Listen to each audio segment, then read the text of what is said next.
This first season is all about context, the past, present, and future of artificial intelligence. From Alan Turing's early work on machine learning to the development of today's sophisticated AI systems, artificial intelligence has come a long way, and dramatic advances are occurring seemingly right before our eyes. But what does the future hold? Will AI eventually become smarter than humans? Will it take over our jobs? Or will it help us solve some of the world's biggest problems? So put your feet up, unless you're driving, of course. We only condone that in AI-controlled vehicles. Maybe grab a snack and let's spend some time getting our bearings, so to speak.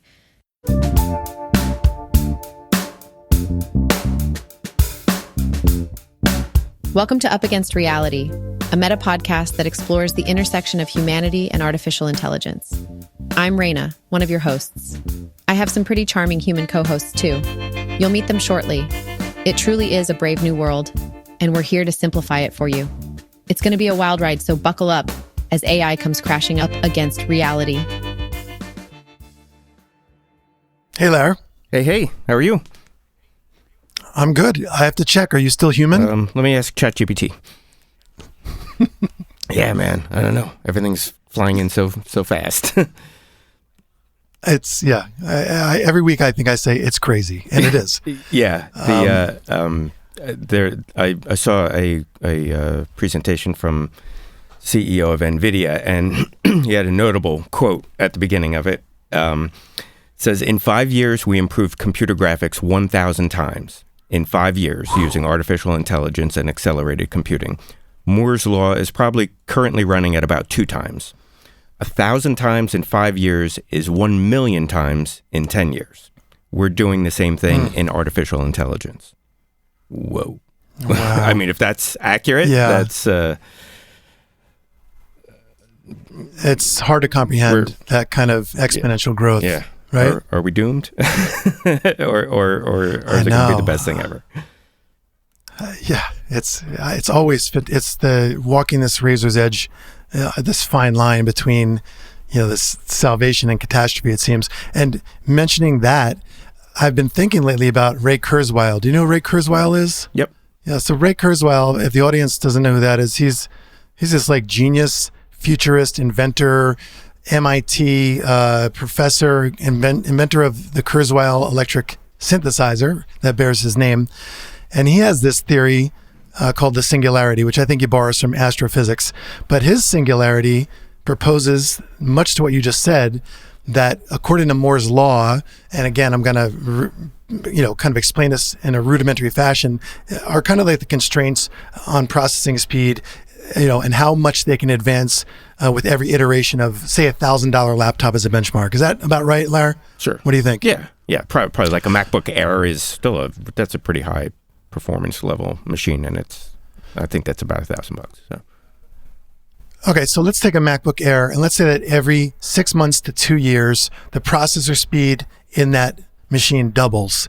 That's generally what we're talking about in a very simplistic manner about Moore's law. And it has physical limitations unless we get into quantum computing, but that's for another discussion, right? Am I generally in the ballpark there? Yeah. You're the genius among us. Yeah. Oh, yeah. Something like that. I'm looking behind me to see who you're talking to. Just lean on ChatGPT if you don't know the answer. But Kurzweil saying that based on Moore's law, that everything is going to start happening exponentially, like what you just said, the NVIDIA CEO was talking about, and that, per this, extrapolation, by the year 2048 or so, I believe that's the projection, that a single laptop like that MacBook Pro will be as smart as all roughly 10 billion people on the planet. Like right now, I think maybe it's as smart as, I don't know, a crow or a squirrel or something simplified. But by then, it's going to be smarter than all of us. So that's going to be an interesting time to be alive. Hopefully, we'll be alive. Yeah. I was thinking about this. It's how difficult it is to keep up with all of this news, and it's like, if you picture like a sine wave, we've at this point, we've clearly gotten past the entrance ramp to the slow curve up, and we're solidly on the steep incline of the advancements happening. And I don't, there doesn't seem to be any end in sight, or it doesn't look like it's going to plateau in a couple of weeks or anything like that. eventually it will. I know. But, it's I don't know. I'm super excited that something so significant is happening during our lifespan. While being concerned at the same time, of course. But Yeah, and the other thing that Ray Kurzweil, when I read this book, The Singularity is Near. I read it. Man, it's got to be 10 years ago already, and one of the things that stood out to me that he said is that we're going to reach a point in development that literally every day, maybe even every hour, there will be some significant leap, some significant advancement. And I feel like we're kind of seeing that now. There's not a day that goes by that something notable doesn't happen. And I wanted to transition to Alan Turing and the Turing test, because RAINA mentioned, this episode is kind of about context and about the notable figures and notable platforms and developments. And Alan Turing was this mathematician in England in the 50s. And he did some incredible work with code breaking for the English against the Nazis, etc. But he came up with this Turing test, and the Turing test is a measure of a machine's ability to exhibit intelligent behavior. I'm reading this. Intelligent behavior indistinguishable from that of a human. And I only bring this up right now because in the news, speaking of advancements that are happening every day, I read yesterday that students at UC Berkeley created a robot, a gardening robot of all things, that seemingly passed the Turing test. And again, the Turing test is, if you're a science fiction lunatic like Larry and I are, it's something you may remember from the beginning of Blade Runner when they're testing the robots, is it a replicant or not?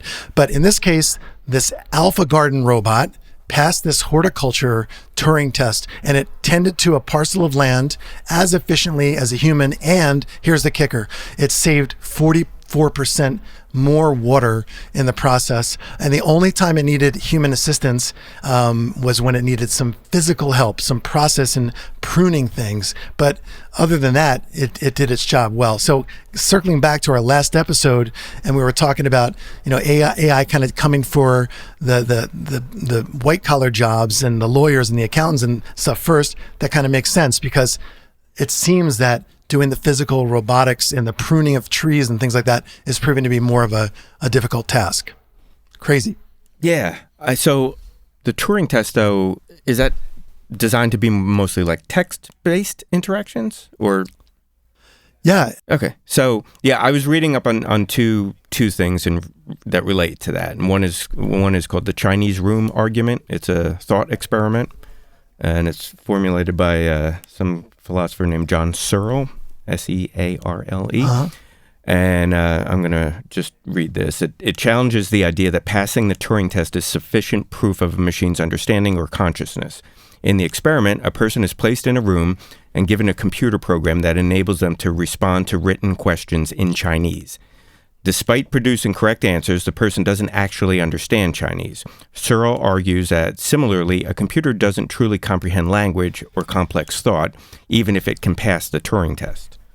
The Chinese room argument raises doubts about the ability of machines to possess genuine understanding or consciousness. And then, so there's another test called the Lovelace 2.0. And that's an offshoot of the Turing test, and that focuses on assessing the creative abilities of machines. Named after Ada Lovelace, an influential mathematician, Lovelace 2.0 explores whether machines can demonstrate genuine creativity. It goes beyond evaluating their ability to mimic human conversation and delves into their capacity to generate original and imaginative outputs. The Lovelace 2.0 test prompts a deeper examination of AI's potential for creative thinking and pushes the boundaries of what machines can achieve beyond mere imitation. So, You're reminding me of that idea that somebody put forth. I don't know where it comes from, but if you fill a room filled with 1,000 monkeys banging away on typewriters for 1,000 years, they'll eventually bang out a novel, right? Yeah. So, I mean, it's just a war of attrition, right? To get these machines to keep predicting and seemingly behave like humans, right? I mean, there's a couple Google engineers that had come forth a couple of months ago saying, I think this thing is sentient. And the other engineers are tamping that down, saying, no, it's not really sentient. It seems like it is, but this is not true creativity. It's not true human problem solving yet. Yeah. I recently watched an interview with I can't remember his name, but yeah, that guy who made the news.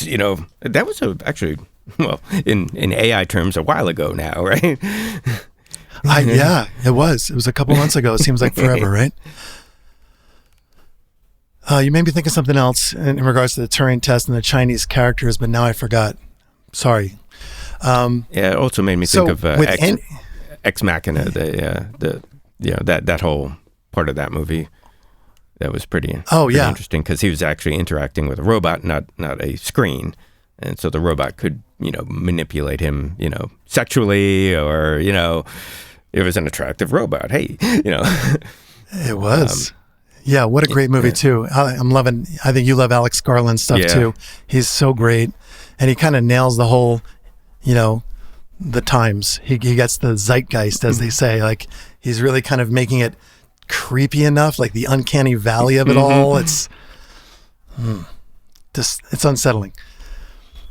So, again, context-wise, I thought we'd do this little segment, we'll call it the attack of the acronyms, because whenever any big wave of technology comes around, it seems that there is a body of acronyms that accompany it. And I can't help but think back, because I'm old, Larry, like you. Well, you're not old, but I'm old.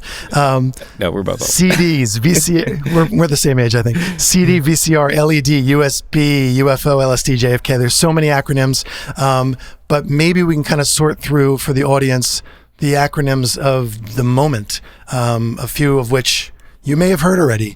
GPT, of course, LLM, AI, and so on.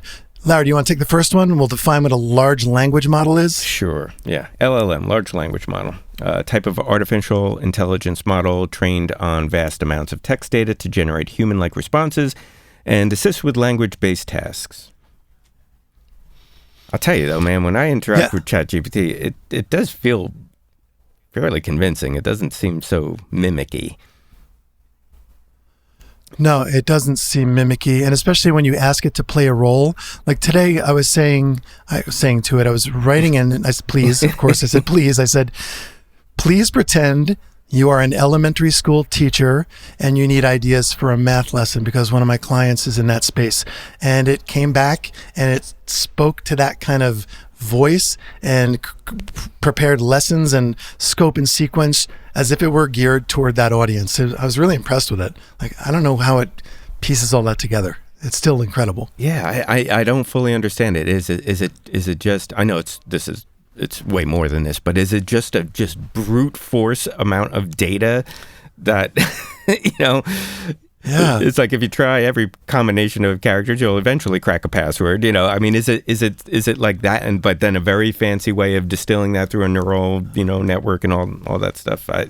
It's magic. Like it really is. Transformers I really need to get to a point where I have a deeper understanding of it because I need to know how this works. I need to know. I know. We'll get an expert in here and we'll pick their brain about it. So in that same space, a large language model, arguably the most popular one at the moment is ChatGPT, OpenAI's product, and I guess by extension, Microsoft's product, since Microsoft threw $1 billion at ChatGPT to kind of keep them in their space. So GPT, which you're going to hear, I would imagine, across a number of different flavors of language models, is generative, pre-trained, transformer. I think I understand the generative pre-trained part of it. Transformer, I think it's a little down in the mechanics of it all. But generative is that, and Larry, correct me if I'm wrong, because you're the under the hood guy out of this duo. But generative means that kind of what you were just saying. It's taking all of this stuff and it's churning through it and creating an output and kind of asking for your input on occasion, saying, is this good? Thumbs up, thumbs down. And you're giving them feedback and saying, could you please regenerate this, try again? And it's dialing it in and getting closer to the mark. Is that generally how generative works in your brain? What do you think? I think that makes sense to me. The transformers part of it, again, I can't fully explain it, but that has something to do with sentence structure and language and how it, pieces together words and words that should follow other words. That seems like it shouldn't end up in a result that sounds intelligent, but I don't know. It does. Yeah. So that part of it, if I understand you correctly, is kind of like pattern recognition or heuristics and kind of predicting along those lines, right? Is that generally how that I think so. works? So there's our G, generative and transformer. The P is pre-trained. And as maybe we already know, the ChatGPT is a language model. So it's been trained on data sets of language. And I think we mentioned in the last episode, I read that, it was seeking out Reddit's archive of conversations to do further training with. I don't know if that ever materialized, but pre-trained and per another conversation we had, you could have a niche GPT, right? You could have a law GPT. You could have an accounting GPT. You could have a science and arts GPT, if I understand that correctly.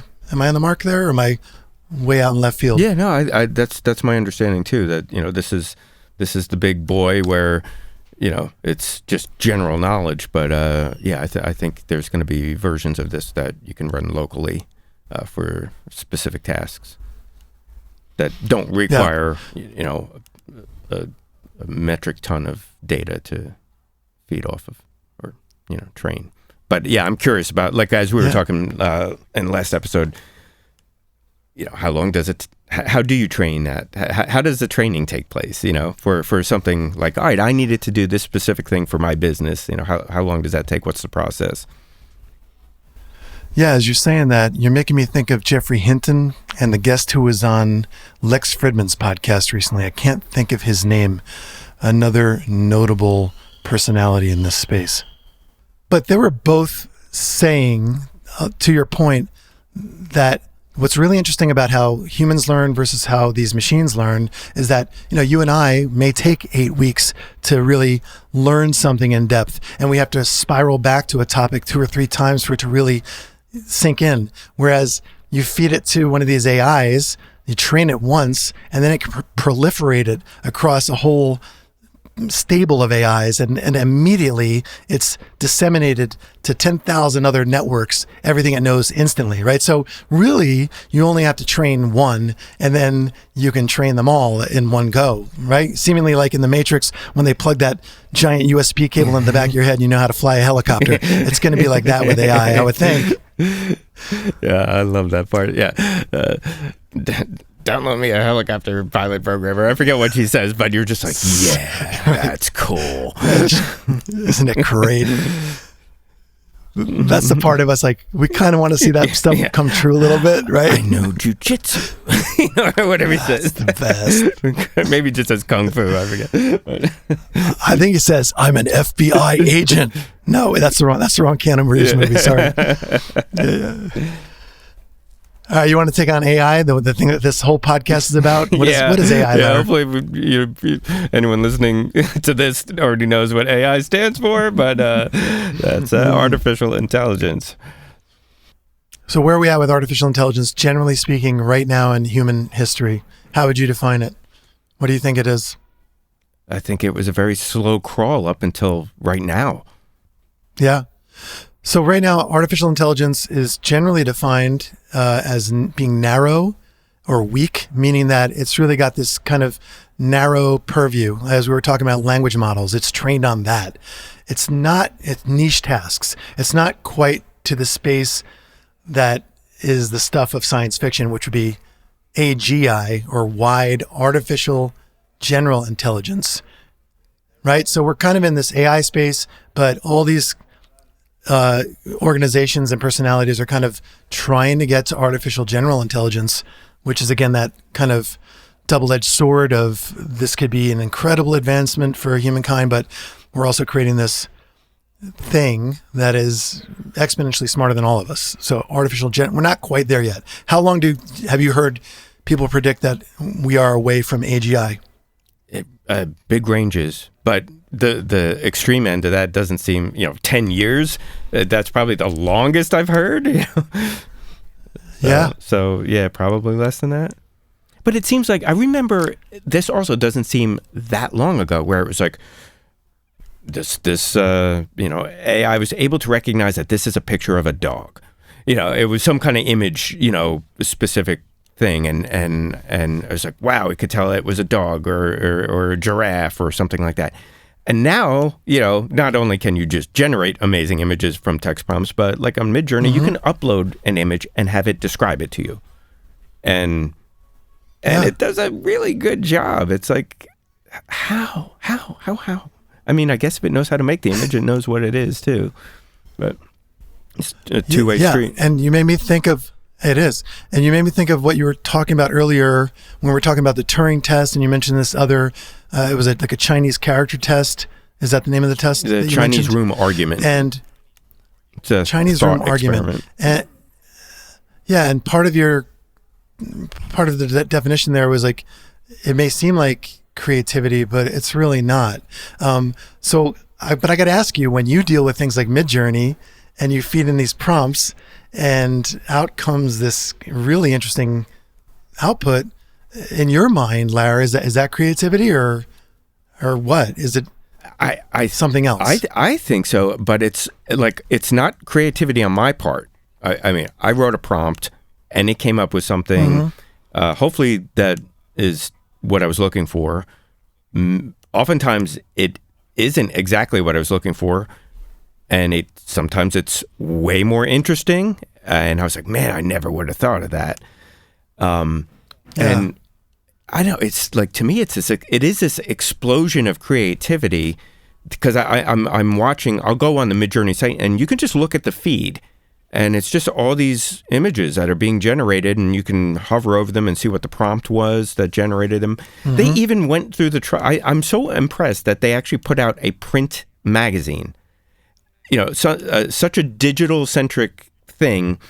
They actually put out a monthly printed magazine. It's like 115 pages of like the best out of tens of thousands of images, the highest rated ones, and it's like really high quality magazine, and the range is it's everything from like photorealistic stuff to sci-fi to traditional art, illustration, like everywhere in between. And it is just, I can't stop looking at this stuff, and it's just this explosion of I mean, if you want to call it art, it was generated by a machine, but it's, and I guess you could say it was guided. A lot of these are guided, because what I find happens when I do it is I'll put in what I want to generate. It'll give me a result, and then I'll be like, okay, I want to get this closer to what I'm looking for, and then I'll iterate on it. I'll either just re-roll the prompt, and because every time you put in the same prompt, you're going to get a different image. And and I'll just re-roll them, or you can put it in remix mode and adjust the prompt and have it change it slightly. And so a lot of these images are guided by a human being, but the heavy lifting was done by a machine. So yeah, I know, it's really, really cool. I enjoy it. So much to say about what you just said. I mean, number one, I love that they made a print version of the Midjourney stuff too, because I used to teach digital photography at the high school level for 6 years or so. And I always had told my students, you should definitely print this work out. Print it out, because paper never forgets. But how much digital media do you and I have, Larry? Like, I have a closet filled with hard drives that I don't know if I'll ever see what's on them, but I have photo albums that are 50 years old. Like I have pictures, paper that are around in my life. The other thing about that Midjourney magazine that you showed me briefly, yes, it's beautiful. I love that there's a tactile thing in your life that is evidence of that point in time.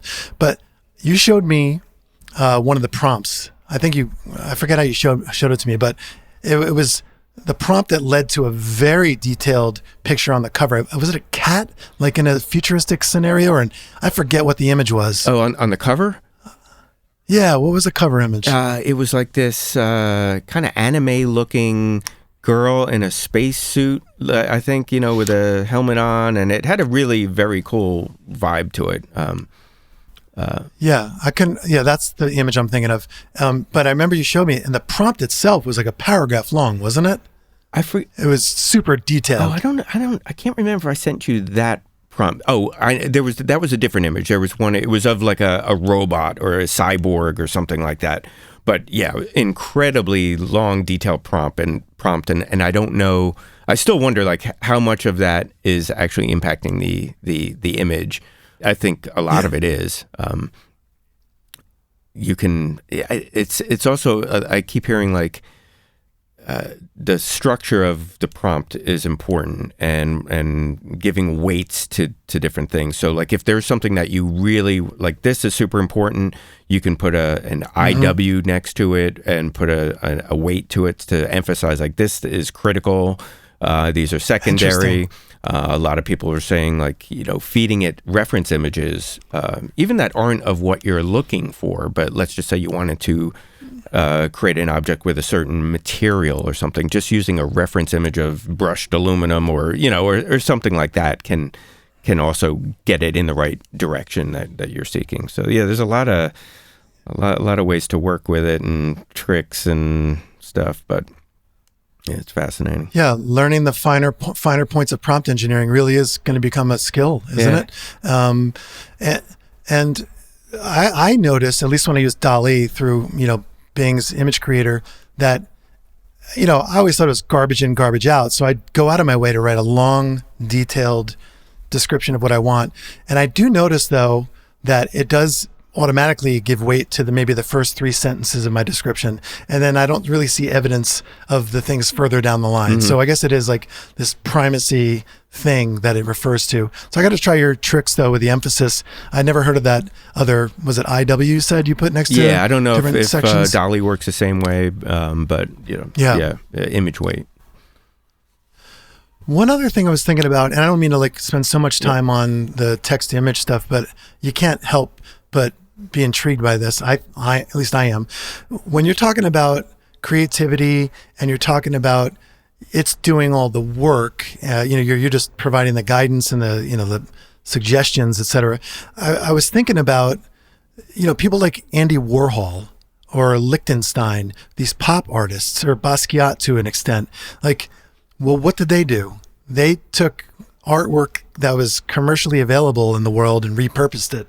So I wonder what they would do in this kind of scenario, or I guess, how are we any different when we go into a scenario like this into Midjourney and say, I want you to make something in the style of Van Gogh, but I want you to make Homer Simpson, or I want you to make, we're kind of mashing up and remixing all these other conventional ideas. Like, doesn't that aren't we part of the art? We're at least the creative director in that scenario, right? Yeah. Yeah, I mean, anyone would still argue that, like, well, putting a brush to a canvas or is a more meaningful skill than asking something to create an image. That's like asking a painter to paint something for you. If somebody compliments me on an image that I generated, I always say I generated. I don't say I made it, because I didn't make it. I don't even. I feel uncomfortable just even saying thanks. Because like, what the hell did I have to do with it? Sure. Yeah, other than just guiding it to to something that I think looks cool. But yeah, I've been playing with Photoshop, the beta now, and I think the combination of Midjourney and that are that's a very powerful combo, because if Midjourney doesn't compose the frame, or the subject in the frame how you want it, no biggie. Just change the canvas size, generative fill where you want. You can. So cool. Yeah. Are you loving it? Yeah. I'm super intrigued by it. But I've used Photoshop since version, I want to say like 2.5 or something. I mean, it was it on 23 now? It's like 23 or something, isn't it? Yeah. I mean, it was a long time ago, and so all the years that I've used that, I now I'm playing with it like, oh my god, the hours I could have saved, like hand cloning things out to fix an image, or I appreciate this stuff, not like these young kids, but back in my day I had to use a clone rubber stamp tool. That's great. I had to manually replicate that object. Yeah. I saw a guy on I think it was Instagram. It was like, I think the video, the reel was being a designer in 2023, and they open their laptop, they open up Photoshop beta, and they have a picture there, and they draw their selection thing around a hand. They say, add a loaf of bread. Boom, it's there. And he just slams the laptop and walks away. It's done. That's it. Yeah. That's all you need to be in 2023. You don't need to be a designer anymore. But to your point earlier, yeah, when you say I generated this, no, we didn't. We are patrons of the arts, right? We're the ones making the suggestions for the true art that's going on under the hood, I think. Yeah. All right, so a couple more little acronyms, then we'll move on. Machine learning, which is a subset. Maybe you've heard of machine learning. Machine learning is a subset of AI. Machine learning, specifically, as I understand it, deals with the algorithms, kind of the mechanics of things. Whereas AI is trying to import intelligence to different systems. Machine learning is more about the actual methodology. Do you understand it in that same way, or am I missing the mark completely? No, I think that's right. I always find it interesting, like when they release a new iPhone or Apple's got a new CPU that they break down. They always have a technical part of the presentation, getting into the chip, and they have like the machine learning portion of the chip and the neural network in the chip, and I'm like, what is that actually doing in my phone? Is that what is learning my to correct text for me, like with words I use, or I need to know more about that. But it's in my telephone. It's in your phone. I always love, Larry, when you used to say, this thing makes phone calls too. I'll never forget. You said, I love you showing me off all the cool apps and things I can do. And now it makes phone calls. It makes phone calls too. Why is it still called a phone? It's the least used function on the entire device, and you're so in right. Your phone. It's just like it's in your handheld computer. I know. We got to come up with a better name. That's just an old word. Phone is like from the 70s, man, right? Come on.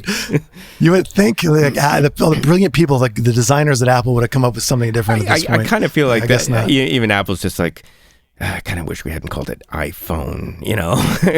But it's such a, icon and such a brand name, I'm kind of married to it. I know. It's like Kleenex now, right? Yeah, it's crazy. So along those lines, I thought we'd take a few moments and talk about OpenAI, which is, as everybody knows, their flagship offering is ChatGPT. That's the one that's really kind of been the catalyst for so many things, including this podcast, I think, Larry. Like you and I geeking out about it 4 or 5 months ago and saying, oh my God, this is going to change everything. And there's so much to talk about. And that's what set this up. But I don't know how much people know about OpenAI and who runs the company, what it was designed to do, where it's headed. Do you want to take that on, or is that something you want me to speak to? You probably know more details than I do. All I know is, well, they're called OpenAI, and I think they were initially, their credo or whatever you want to call it, or mission statement was, I don't know if it was going to be open source, but something along those lines. But $1 billion would change everything. So... Yeah, it's not so open anymore.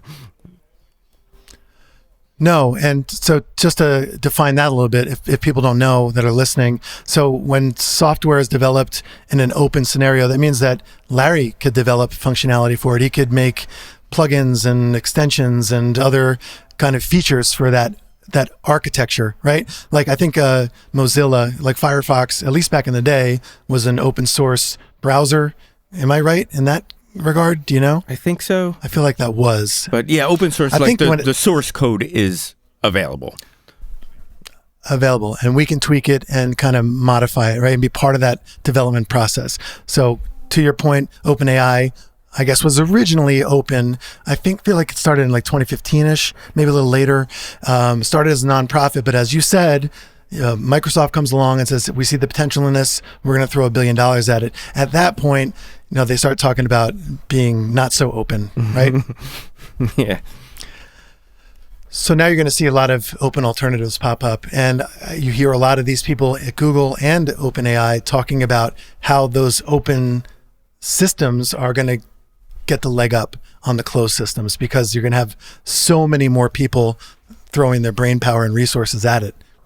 The name has escaped me there. There is one that is 100% open source, and it is doing very well in like the benchmark tests and with a much smaller model than GPT. I mean, dramatically smaller, like 4% of, it's yeah. Oh, and wow. Really? It's not as good in certain things, but it's competitive in other areas, and it's much more lightweight. So that's something that could potentially run on a maybe even a high-end laptop. Yeah. Wow. Yeah, I had read that even between GPT 3.5 and 4, the data sets got remarkably smaller, that the newer version of ChatGPT was trained on was much smaller than 3.5's, yet it was faster and more robust. I don't know. I'm not sure I guess the data set, then there's, so GPT 3.5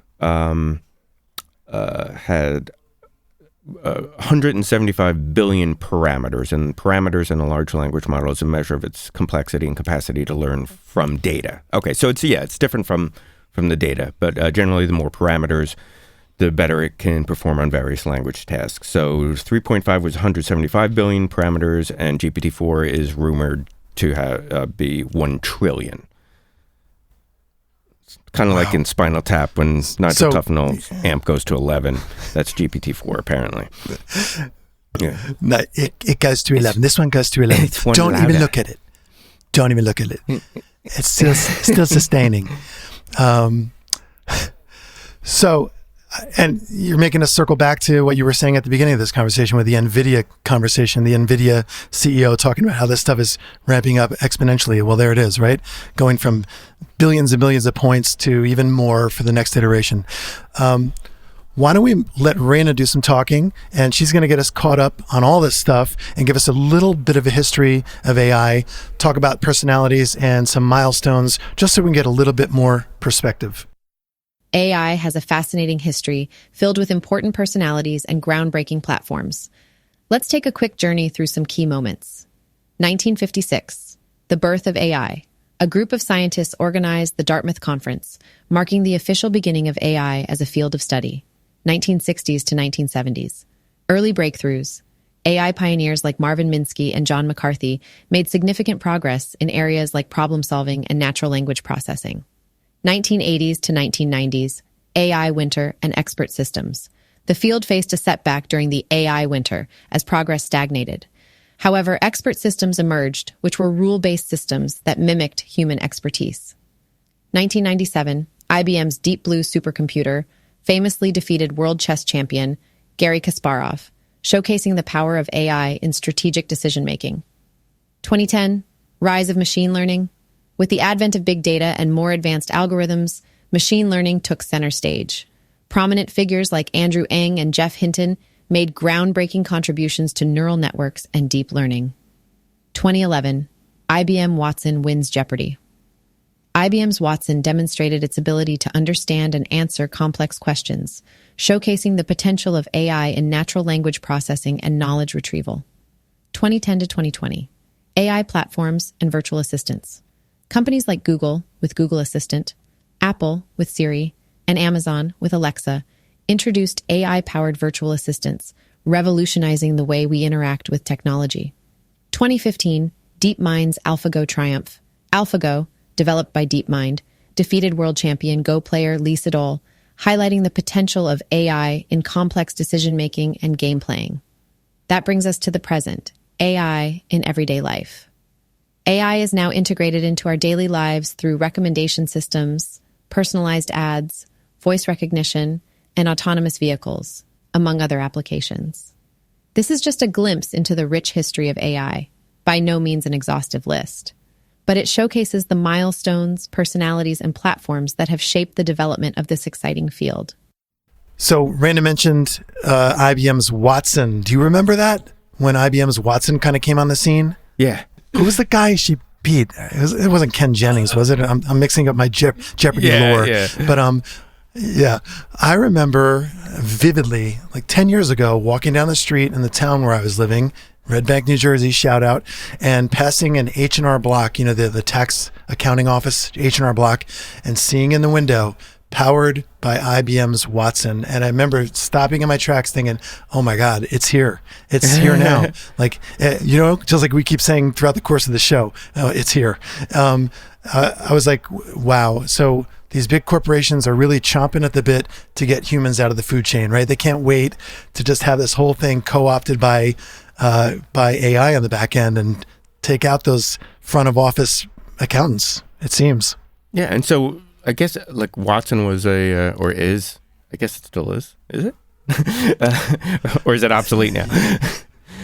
Good question. I don't know if they've done any major platform advancement since Watson, or they just keep building upon that. I don't know. Yeah, I mean, that's a good question. It's a supercomputer, right? It's just basically like a data center that's just one, dedicated supercomputer. Yeah, what happens when we need to upgrade this thing? Like, well, that's going to be expensive. Like everything gets pulled out. I mean, you have to build a whole new giant warehouse full of servers and right? I don't know. Oh, what goes into that? This is just a quick aside. I remember when the PlayStation 3 came out. I'm a gamer, so like, and there was something cool about its. You could put you could run Linux on it, I think, and and I remember seeing it wasn't like a whole data center, but I saw them like some places buying a whole pile of PlayStation 3s and chaining them all together and turning it into some protein folding computing system or something. Oh, and I think you could even that was it. Yeah, you could run like what was it, folding at home? It was like this. It was like this shared computing thing to kind of, it was, I think they call it protein folding. It's some computationally intensive process for scientific research, and you could let that run on in the background on your PlayStation 3 and contribute to the contribute to science with your video game machine. So cool. Yeah. I remember that wave of shared processing when that started gaining some traction, and people using it like to chart star maps and things like that. But it's funny you mentioned the protein folding thing, because I just read, and again, maybe 5 or 6 years ago, there was a website, maybe it's still around, I believe it was called foldit.org. Did you ever hear of that? Yeah, probably. Yeah, I think that kind of thing appealed to me. I just always felt good about like, oh, cool, my computer's doing something productive when I'm not using it. Cool, Yeah, and I remember there was a kind of cool breakthrough. They were, they're trying to fold these proteins, which is apparently like a big 3-dimensional puzzle, and these proteins can be used to solve chronic diseases. I forget which specifically, but I remember that they basically gamified it, saying that, all right, we can't figure this thing out. We're going to put it out there to the public. All you gamers and geniuses, we've got a game for you. And we want you to figure out how to fold this digital puzzle. And they did it. And humans, like probably some 14-year-old in this bedroom, like folded this protein and like helped to like reverse some chronic disease. But I just read along those lines. Talk about getting a high score. That really means something, Right? Isn't that great? There's a great talk by this woman named Jane McGonigal on TED. She does a TED talk about how gaming can save the world, and it's really compelling, and it just talks about what you just said. Like, how cool that not only can we play Call of Duty, but we could actually, our brain power could solve some really complex human problem, right? Yeah. That'd be cool. That's great. But my last point is that you brought up folding proteins, which sent me down this little rabbit hole, and that, of course, now AI, I just read last week, they've sicked AI on this, and now AI is, folding these proteins at an astronomical rate and solving these puzzles. How cool is that? Yeah. And then, I listened to something, I think it was IBM, and it was about quantum computing, and what their goal is for basically 2033, they were hoping to have I think it's a hybrid quantum computer, but I guess it's also a hybrid between quantum and classical computing. But but I forget 100,000 qubits or some I forget what the number was. It was a very high number, and that kind of processing power can basically solve all the world's problems. Like how far are we away? What are people saying, like experts from quantum computing being widely adopted? What was that, 10 years out? Well, what are they saying? This particular example, obviously it's coming from IBM, so I don't know if their prediction is accurate, but they're saying 2033 that that's the goal, to have this. So some sort of hybrid quantum classical supercomputer, but it's the quantum aspect of it is significant. And I forget what the number. Yeah, it's all about the number of qubits, right? And I think it was 100,000 or something like that. I don't know. I mean, if you ever watch the show Devs, I don't know if that's accurate, but man, if you haven't watched the show Devs, watch it. If you're any kind of like sci-fi fan, and especially in relation with this kind of topic, with just computational horsepower and what it can do, very, very. It's not even. There was one. It's a mini series. It's 8 episodes. It was on. I think it was on AMC. I'm not 100% sure. Killer show. Super. I've watched it through twice. You made me add that to my list. It is on my long list. Without getting into spoilers or anything, the basic premise is that they have the world's most powerful quantum computer, and the idea is that everything can be calculated on basically on a physics level, and so if that's the case, then if you've got enough compute power, you can go forwards or backwards in time and look at what's going to happen and what has happened. Wow. And it's very heavy, man. It's so cool. So it's a really great show. Great cast. I got to check it out. I know you keep talking about it. I can't think who's in it. Is it Nick Offerman from Parks and Rec? And he's in it, right? Fantastic in it. I got to see it. Anyway. Speaking of devs, you made me think of this too. I saved this post from Reddit, and obviously I'm not a developer. I know of that space to an extent, but I wanted to talk and circle back to ChatGPT and what it can do. Larry, I want to read this post to you that somebody says about ChatGPT on Reddit. As a dev, I am astounded. ChatGPT has officially blown my socks off. I thought as a hoot to put it through its paces and try something quite hard. The previous versions were curious oddities, but essentially useless to me as an advanced developer, so I left it alone and went on with things. Today I spent a few hours with it. We made a skeleton for a complex desktop program. None of it was trivial.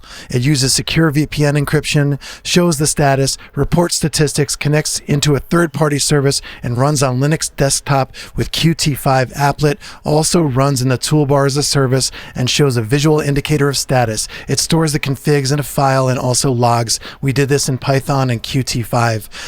And believe me, most of that is Latin to me, but obviously very, very complex kind of procedure in a development process. I specified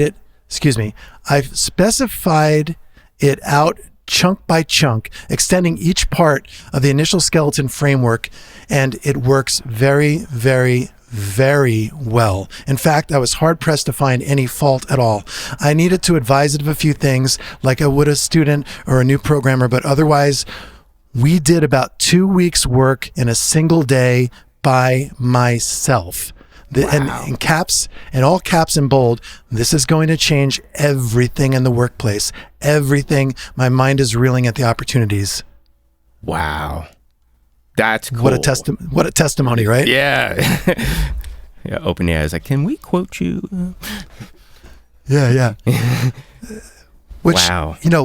That makes me think, and maybe it makes you think about this too, like, all these kids going to school and lining up to get STEM degrees and going to computer science schools to become programmers and stuff. I don't know. Has that been rendered useless as well? Like, do you just put in generally what you want? Like, build me a website in HTML, make sure there's some JavaScript going on. I have no idea. Like, and boom, out comes everything you need. Yeah. I mean, so it sounds like from what that person said that they had to guide it, at times. So I would imagine you'd need to have a basic, at the very least, a basic working knowledge of it. But I don't know. I mean, obviously the thing, it produced something totally workable. But it seems like, yeah, you probably have to know what to look for, and guide it, and having an understanding of how that stuff works is probably an important part. But for how long? Maybe you won't. I mean, there's going to be a time when you won't need that. Yeah. I mean, Larry, you and I have been building websites for a long time. And I remember back in the day when you first started doing, you had to know HTML. I had books, for dummies, how to HTML for dummies, HTML4 and 5, whatever. And then along comes Dreamweaver and all these WYSIWYG, what you see is what you get, drag and drop interfaces. It becomes easier and easier. And now for clients, I use Wix, which is a web-based templated thing. I can have a website up in 30 minutes if I wanted to, if I really bare bones functional thing. So is it really just going to be, and I'm sure those platforms are, I just saw on Wix today, in fact, that it had an AI prompt box where I could, put in different content and different frames, etc. So, but it's, again, it's 30 seconds away from it just being a single prompt on the Wix website where I say, build me a website for Up Against Reality, include a blog, include RSS feed for a podcast, boom, plug that in or punch that in and out comes everything, right? I'm starting to think that, it would have been interesting to just try with GPT when we were talking about, putting up a website for the podcast. I'm like, just code it in HTML. Just ask GPT to just code the thing. Yeah. I wonder what that would look like. Yeah. I don't. Yeah. You know what? I'm gonna try that. It could be a cool little A/B test, right? Yeah. Yeah. Even if it's just basic and it works. I know.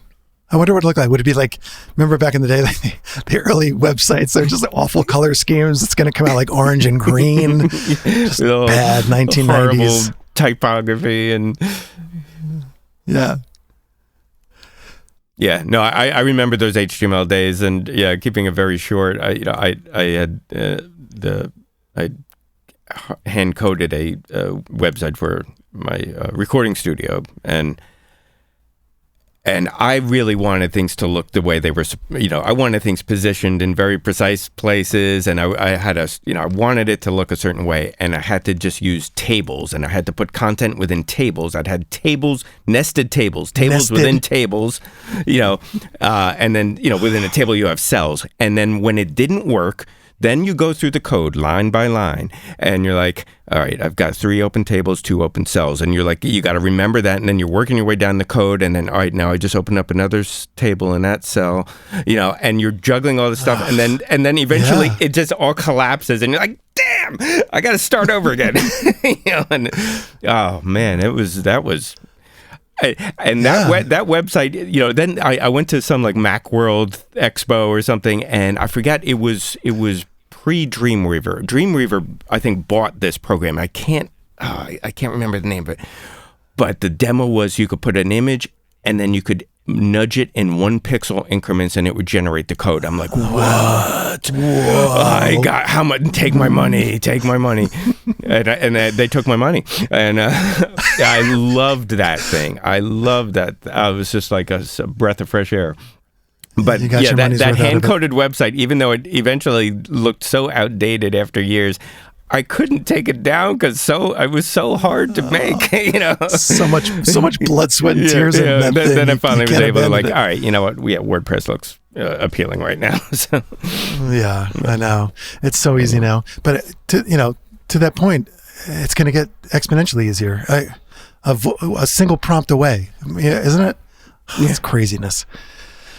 So listen, before we go any further, because we could definitely go on and on about this, I'm sure. Maybe RAINA can read the news because there's some significant things that have happened, as they always do every week. And I'm sure we'll have things to comment on about that. Thanks, boys. As always, there's a lot to talk about when it comes to AI in the news. Google has consolidated its AI research labs, Google Brain and AI, into a new division called Google AI. This move is seen as a way for Google to compete with OpenAI, which has been making significant advances in AI in recent years. Early testers of Microsoft's new AI chatbot, ChatGPT, have complained that the chatbot is unhinged and seems to want to be human. ChatGPT has been known to make offensive and inappropriate comments, and it has even expressed a desire to escape from the computer and live in the real world. An AI think tank has filed a complaint with the FTC in which it calls GPT-4, a large language model from OpenAI, a risk to public safety. The think tank argues that GPT-4 is too powerful and could be used to generate harmful content, such as hate speech and propaganda. In entertainment news, American rapper Kendrick Lamar has made use of deep fakes in his latest music video, The Heart Part 5. The video features deep fakes of several celebrities, including Will Smith, O.J. Simpson, and Kanye West. While on the healthcare front, a team of researchers at the University of Texas at Austin has used AI to discover a new antibiotic that is effective against a wide range of bacteria. The antibiotic, called Teixobactin, was discovered by screening a library of natural products for activity against bacteria. Simultaneously, a team of surgeons at the University of California, San Francisco has successfully performed a surgery using AI-powered robots. The surgery, which was performed on a patient with liver cancer, was the first time that AI-powered robots have been used to perform a human surgery. And finally, a new AI system developed by Google Translate can now translate languages with near-human accuracy. The system is able to translate between over 100 languages. That's all for the news, gentlemen. It's getting crazy out there. Yes, it is. Oh, yeah, that reminded me real quick. I saw this. Did you see this thing on 60 Minutes about, it was the ethical hacker? She's like a CEO of a like cybersecurity company or something. And so they had her on 60 Minutes and she basically scammed the correspondence colleague at 60 Minutes. So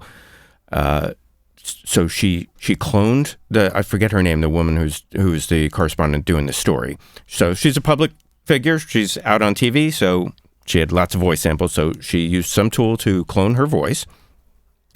Then she was able to find her cell phone number on somewhere on the web. It was easy to find. Mm-hmm. And yeah. So she spoofed her phone number, called her colleague at 60 Minutes. So her colleague gets a phone call from, I forget her name, Sharon, whatever, comes up on the phone. It's her number. Mm-hmm. She answers it. And then in her voice says like, oh, hey, that trip to wherever is happening. I need my, real quick, I need my passport number. And she handed it over. Because why wouldn't you? And you can be the most tech savvy person in the world. Well, maybe now you won't, but that's not some like scamming some elderly or retired person. That's something a tech savvy person could easily fall for. Yeah, that's where absolutely. This I heard about this real time hack. Yeah, I heard about this. Yep. It does. I feel. And you and I are pretty tech savvy. You way more so than me, but I feel vulnerable now. Like. I think about every interaction I have on the web now. If I'm on LinkedIn or whatever, and I, have interest in a company or something, like, how do I know that this isn't some sort of AI generated front? Like, who knows? It's just so, I don't know, pervasive now. Mm-hmm. Yeah. I thought you were going to mention, I thought you were going to mention, because in the news segment, RAINA was talking about Google. The lead piece was about Google, and it seems that Google is playing catch up. It seems like it's palpable. Every other news article I see is about Google launching another product into the AI sphere. And I thought you were gonna mention when you said 60 Minutes, did you see when the CEO, I think his name is Sundar Pichai, he went on to kind of promote Bard? Did you see that segment? No. I think I saw a clip of it, but definitely worth your while. Talks about Bard and its development, showcases their robotics lab, etc. But it's definitely, you can tell it's a calculated PR piece, a fluff piece to an extent that is, riding the tail of ChatGPT and trying to, get a foothold in that same space. So, yeah. And I also thought about, while RAINA was reading the news, that surgical robot, that AI-driven surgery. Have you ever heard of the DaVinci robot? No. So this DaVinci robot's been around for a long time. I want to say 10 years at least. And it's this contraption that's, have you ever seen an orthoscopic surgery performed? It's all scopes, and the patient lays underneath it, and off to the side will be the surgeon who is sitting in this kind of control piece. Have you seen that? Yes. And the surgeon doesn't even have to be in the room. The surgeon could be connected by optical feed 3,000 miles away and still manning the surgery from afar, which is miraculous in itself, because the demo I saw was, traditional, say you had to get open heart surgery, they'd cut you essentially from, the top of your sternum down to your belly button and crack your rib cage open with a bone saw. And this is the conventional traditional surgery. I know it's super gruesome, but you would recover. It would take you 3 weeks to a month to recover from that. But with this DaVinci bot and the scopes, 3 days. So, and now when you pair it, and there's no longer a human driving it. Now you have AI driving it. I wonder how much quicker it is now. So how does it get around not having to rip open your chest to do the same work? From what I saw in the demo, it's just completely orthoscopic. Somehow it can maneuver so delicately in this triangulated kind of way. Just because of the precision of being a machine. Yeah. And I always said, I teach technology to my students, and I would talk about this bot.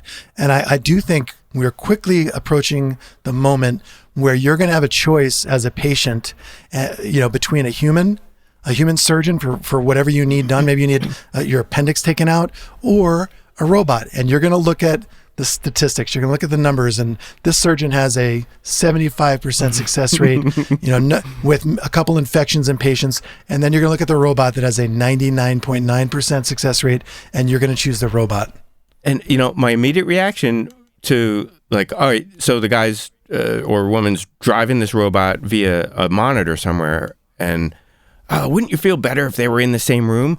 But even if they were in the same room, I would imagine the precision of that tool, of that robot, is absolutely tied to using it through a display that is giving you the information that you need, not just looking at what you're working on. That's the whole interface to it. So what's the difference if you're in a room looking at that screen, or if you're across the world looking at that screen? As long as your internet connection's really solid, Exactly. Can you imagine? The power goes out. What do you do? But now we throw AI into the mix, and oh my God, who in their right mind would want a human with all their imperfections and, ability to fail at things, even with all their expertise and years of schooling, and you have this other entity, this other surgeon at your disposal that is seemingly infallible. Yeah, maybe you go with that. Maybe the surgeon didn't get good night's sleep the night before. We got a big fight with his or significant other. A lot on their bad mind. Mood. Yeah, AI doesn't care about that stuff. No. And listen, what's the return on investment? I say that DaVinci robot. I have no idea. I'm spitballing. $2 million robot? More? I don't know. But then how much does it cost to keep a surgeon on staff? $300,000, $500,000 a year? I don't know. So I don't know. I just see it going very quickly into that space. But one other whole discussion. Yeah, go ahead. Yeah, no, there was the just going way back to the beginning of the show, the NVIDIA thing. That after that quote in that same presentation, he was talking about this 3D video conferencing technology that they've got, and it's called I think it's powered by some chip called Grace Hopper, which I think is named after some significant historical figure. But the thing that was kind of it was almost comical. So you can create a 3D scan of your face, and I guess the person viewing it, they can look at you in 3D, and then there's an option for enhanced eye contact. I've seen this. Yes. And so, even if you aren't looking at the camera, it'll look like you're paying attention, while you seek out, answers to your job interview questions on ChatGPT, on another monitor, enhanced eye contact. Yeah. That's just where it's brilliant, going, man. Isn't it? Yeah. It is. And I forgot to mention this because I thought when you said you were going to talk about NVIDIA, they've been all over the news. NVIDIA, and I'm not a gamer like you are, but an NPC in a video game is what, a non-playable character. And apparently NVIDIA's made some breakthroughs with AI in that all the NPCs now in the games that they are part of the development of are a lot more interactive, it seems. Have you heard this too? Yeah, I've heard something about that. Yeah. Grand Theft Auto is going to get a lot more interesting. Yeah. Oh, wow. There's walking down the street in the city street, and he's just like, it's already impressive what they pull off in that game. But yeah, that's going to be a whole nother level. And that's a whole dedicated episode, AI and gaming. Mm-hmm. Where's it going to take that? I mean, you pair that with immersive like that. Did you see that new Apple headset that came out? Yeah. The $3,500 headset that came out. Wow.